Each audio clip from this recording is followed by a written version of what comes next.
How to change my username on BeReal. To change my username, I click on my profile picture at the upper right corner. And then I have my picture here. I now just have to click on the Edit My Profile button and then click again on the profile picture if I want to change the picture, or on the username if I want to change my username. For example, I type in Tobias or TXB1IS1 and click on the check button, and now I have changed my username after the next notification.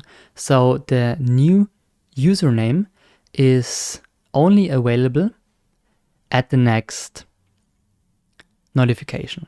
So by posting the next BeReal on the next day, for example, you also changed your username.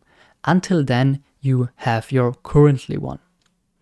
I click now on cancel and keep my current username because I don't want to change it, obviously. But if you want to change it, you have to wait for the change until your next posting. That's the way how to change your username, your full name, but also your location, profile picture, and biography.